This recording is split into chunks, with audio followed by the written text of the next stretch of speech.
In this video, we're going to discuss functions.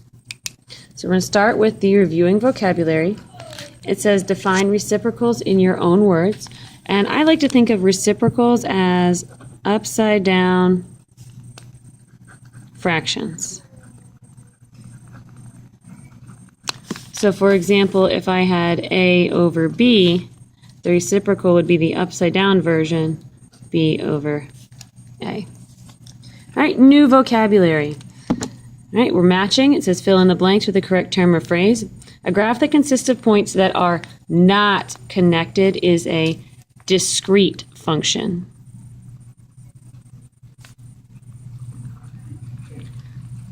So if you think about the picture for a discrete function, it would be a bunch of disjointed points that are not connected. Okay.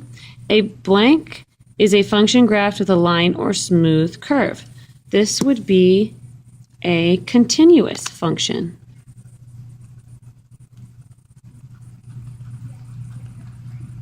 So for example, if you looked at the picture of a continuous function, that would be something that was a line or a curve. All the points are connected. Blank is a relationship between an input and an output. That would be a function.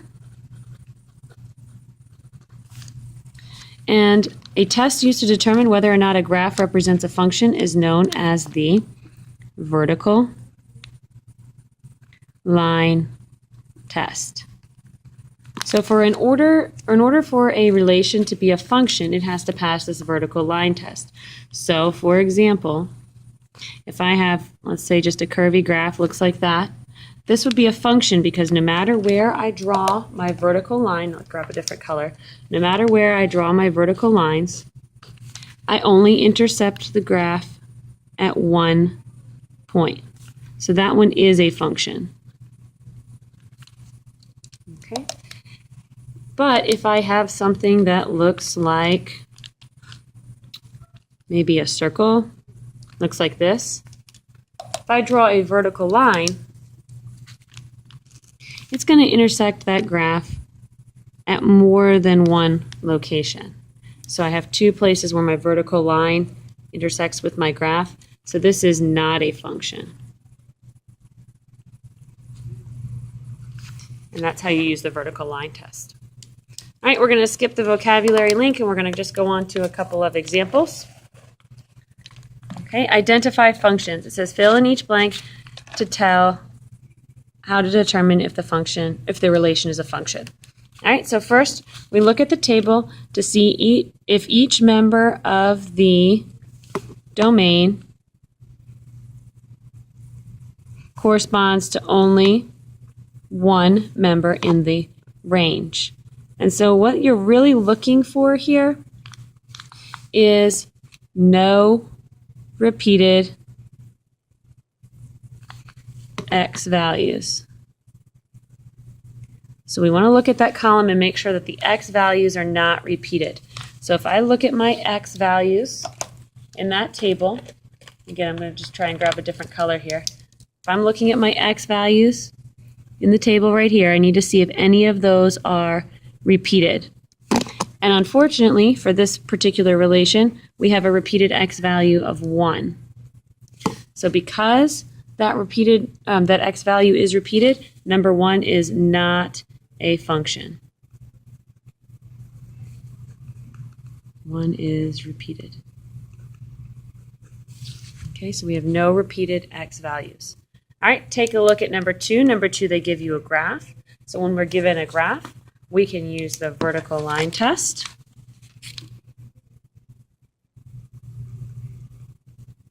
If no vertical line can be drawn so that it intersects the graph if no vertical line can be drawn so that it intersects the graph more than once, then it is a function. So we kind of already talked about this almost exact graph. If I draw a vertical line anywhere on that graph and it intersects in more than one place, which this one does, it intersects in 2 places, it's not a function. This one does not pass the vertical line test. We go back and look at number 1. We could also test that one with a vertical line test. We just have to graph the points first. So really quickly, just to give you the example, I could go to negative, or I could go to 1, negative 2. So 1, negative 2, 3, 4. So over 3, up 1, 2, 3, 4. I could go to 4, 6. So 1, 2, 3, 4, 6. And then 1, 5. So here is 1, 1, 2, 3, 4, 5. And if I look at a vertical line drawn through the x-coordinate 1, I'll notice that it intersects twice. It intersects here and it intersects here. So that one also does not pass the vertical line test. So if you're not comfortable with looking for repeated x values, you could always graph it and try to do vertical line test. All right, next section is about finding function values.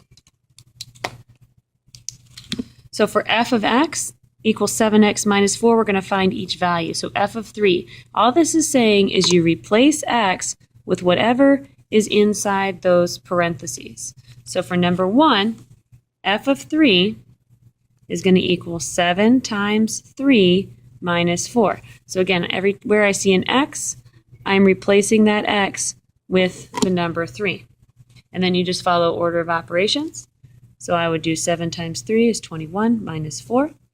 And 21 minus 4 gives me 17. So f of 3 is going to be 17. All right, number 2, same idea. Everywhere I see an x, this time I'm going to replace it with a negative 2. So f of negative 2 is equal to 7 times negative 2 minus 4. 7 times negative 2 is negative 14 minus 4. Negative 14 minus 4 is negative 18. So f of negative 2 is negative 18. F of 0, and I'm going to come down here and use this space down here instead of this helping you remember bit. So f of 0, again replacing x with 0, so 7 times 0 minus 4. 7 times 0 gives me 0 minus 4, and 0 minus 4 is negative 4. So f of 0, negative 4. Last example, f of negative 3. So I'm going to plug in negative 3 everywhere I see an x. So 7 times negative 3 minus 4. 7 times negative 3 is negative 21 minus 4. And negative 21 minus 4 gives me negative 25. So f of negative 3 is equal to negative 25. So hopefully this gives you a quick overview of functions, and I will see you in class tomorrow. Have a good evening.